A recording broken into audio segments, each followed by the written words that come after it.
Welcome everybody to Randomjeanc's top 10 2016 movies that I'm excited for. Now this list will consist of movies that I'm basically super excited for a number of reasons, out of pure curiosity or excitement. Mostly excitement. And I also do top 10 2016 games that are coming out this year.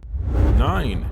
Ratchet and Clank. Our galaxy is in a state of crisis. Captain Quark? The Galactic Rangers are looking for a new recruit. A man with a dream. Actually, I'm a Lombax. Fine, a Lombax with a dream. I bet you didn't expect this one. I must say I've been a huge fan of the games since the PS2 game that came out 2002, developed by Insomniac Games, who also did Sunset Overdrive recently. Sadly, I never played anything beyond the PS2 titles because I never had a PS3 or PS4. The series is known for its quirky humor and incredibly smart writing, outlandish characters, and crazy weaponry. The games are filled with so much brilliant humor, and the characters are so lively, they're almost lifelike. So when I heard they were making a film that kind of reboots the first few games into a movie, I was so excited. And after watching the trailer, I'm even more excited because the trailer captures the game's atmosphere and characters so damn well. Just look at it yourself. And my god, how the definition of Ratchet, how the name of Ratchet has changed. Ratchet is a Lombax who loves to work on machines and machinery. He's a great tinkerer. And now that Ratchet means this, man, that's gonna be kind of awkward just saying kids who don't know what this film is, or parents who don't know what this film is, to be saying that.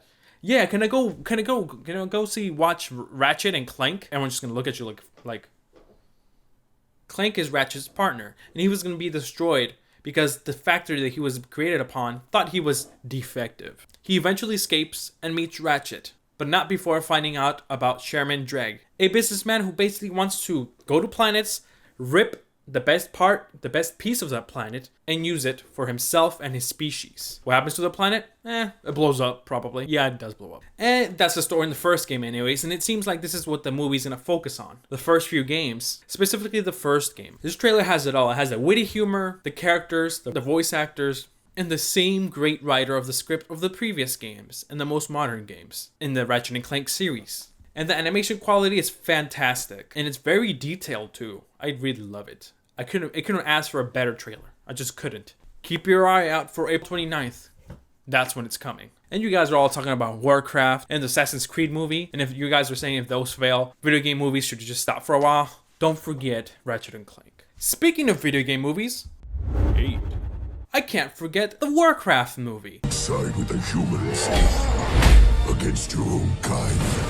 I have been a massive fan of Warcraft since I played Warcraft 3, The Frozen Throne, and Reign of Chaos. Not in that order. And yes, I didn't play the previous Warcraft 1 and 2 and all the expansions, because I wasn't that old, okay? I'm not that old. And I did play World of Warcraft for a little bit, but I only played it until the Burning Crusade. After that, nope. So anything after that, I don't know jack. And I know I'm probably gonna be crucified for saying that. But I prefer their real-time strategy. I just do. That's how it begun, and that's how I should go back to. Imagine if Warcraft 4 was created, real-time strategy, with the StarCraft 2 engine. Wow. Now that would be great. Anyways, this movie is going to focus on the first time when orcs and humans first meet. The humans are going to treat the orcs like shit, and they're going to consider them to be monsters and savages, basically. They need to be put down. And I really like the visuals. I know some will criticize it because it looks kind of weird. The CG looks kind of weird. But they did it on purpose to try to simulate the cartoony style. Orcs look fantastic. And the voices so far that we've heard are also awesome. The scenery and landscapes look magnificent. And I just can't wait to see this kind of world that they put here. And how much of the games they're going to put in here. I just hope the orcs get enough screen time because I have read up. We're going to focus mostly on the Alliance, the humans. But I do want to see a lot of the orcs because I think that's something we both want to see. Everyone wants to see. We see humans all the time. It'd be cool to see from perspective of the orcs. And I think we're going to get that. But right now, who knows what's going to happen? Who knows how this film will be? Not until I review it and see it, we won't know. But from what I've seen, I'm very excited. Somewhat worried, but very excited. Now, how awesome would it be if we made a StarCraft movie live action? Oh, I could really see that becoming something big. Star Trek big? Maybe. Not Star Wars big, not immediately. But it has the potential, maybe. June 10th could not come soon enough. 7. Kung Fu Panda 3. Master of Pain, Beast of Vengeance, Maker of Widows. Okay, I used to work with Oogway. Oh, Master Oogway! Silence!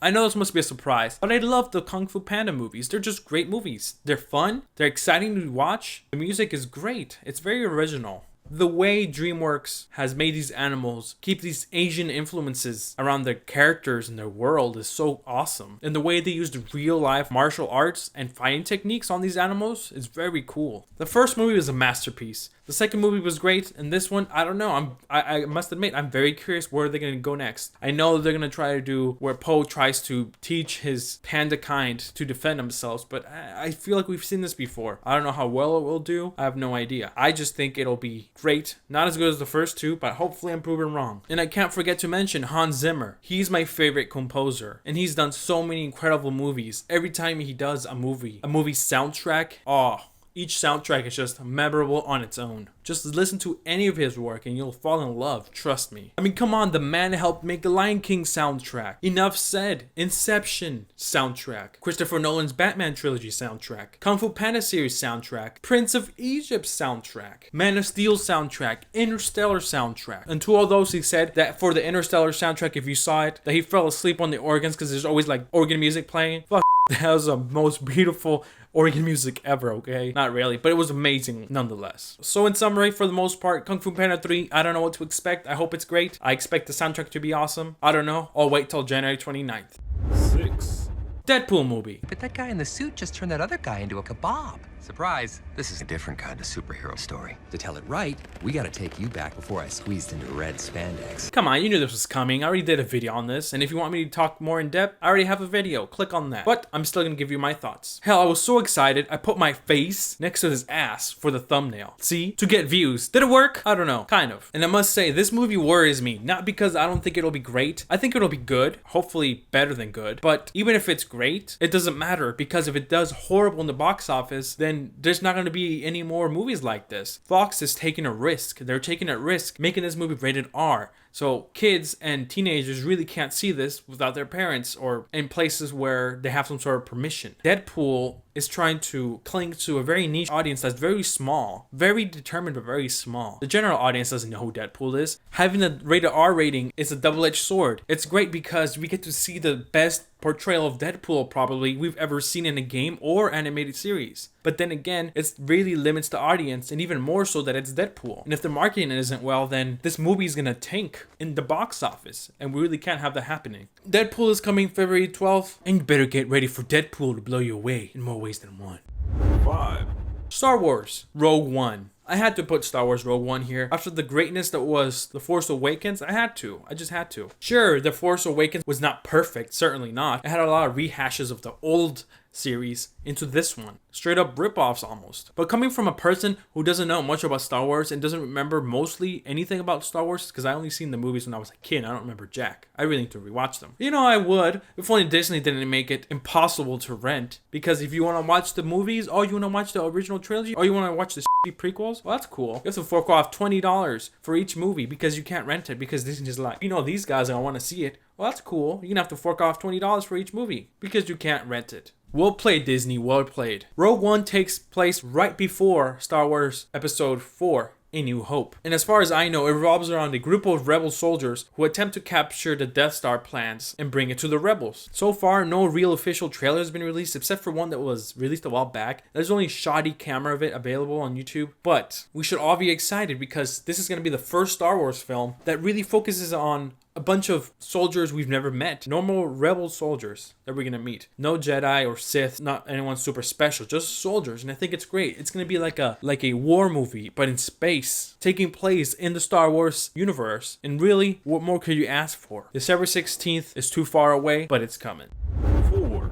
XMen Apocalypse. And from the ashes of their world, we'll build a better one. Similar to my Deadpool trailer, I've already released an in-depth video talking about it. Days of Future Past was a masterpiece of a film. Fixed everything that was wrong in the series, all thanks to Bryan Singer's comeback and return as a director. Days of Future Past was one of the best superhero films of 2014. Superb acting, story, emotion, special effects, music, everything was on point. The only movie that I thought was slightly better, barely, was Captain America 2, Winter Soldier. And now we are focusing on Apocalypse, the first mutant, the most powerful mutant at the time, who's basically the Thanos of the Fox cinematic Marvel Universe. Is that what it's officially called? I don't know what it's officially called, but you know what I mean. I have no doubt in my mind this movie's gonna be amazing. Will it be better than the previous one? Now that's a question to ask. Bryan Singer, as I mentioned, is an incredible director most of the time. Coming May 27th, I just can't wait.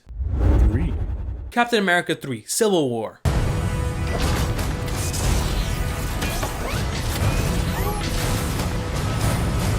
As I mentioned before, 2014. This was my favorite film of 2014. This sequel has a lot to live up to. Captain America 2 Winter Soldier was also another masterpiece and a great film. Not just a superhero film, but a great film overall. It has high expectations to live up to, but honestly I think it will do excellently. I have no doubts in my mind that this film will be great, just as I don't have any doubts that XMen Apocalypse will be great.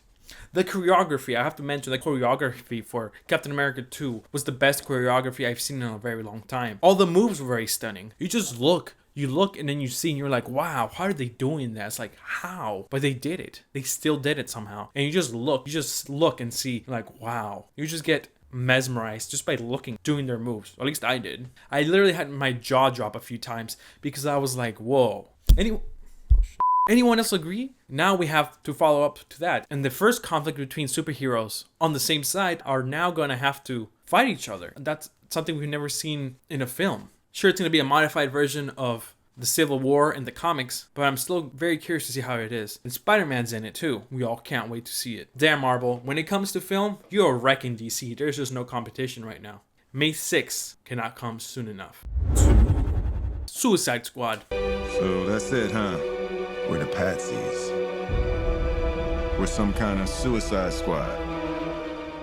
Of course, I had to have Suicide Squad here. It's Suicide Squad with Jared Leto's Joker. I think we're all curious to see his performance compared to Heath Ledger's Joker. Not only that, this is the first time we're ever going to see Harley Quinn portrayed in live action. And everyone wanted to see Margot Robbie play her, and that happened. And it's happening. Out of all the films listed here, I think this one is the one that I'm very excited for. And I think this one is the one I'm most curious about. How is the movie going to try to make us care for all these 9 characters? Many will die too on this first film. It's going to be really hard to pull it through, but I really hope it does. And then in case you didn't know, let me tell you who the Suicide Squad is and what they basically do. The Suicide Squad is a rag team of disposable criminals who are hired by the government. Specifically, Amanda Waller to do her dirty work and the government's dirty work. They go on missions, and if they complete them successfully, then they will get a reduction of their sentences or even freed after a while. If they disobey or even just piss off Amanda Waller, then this happens.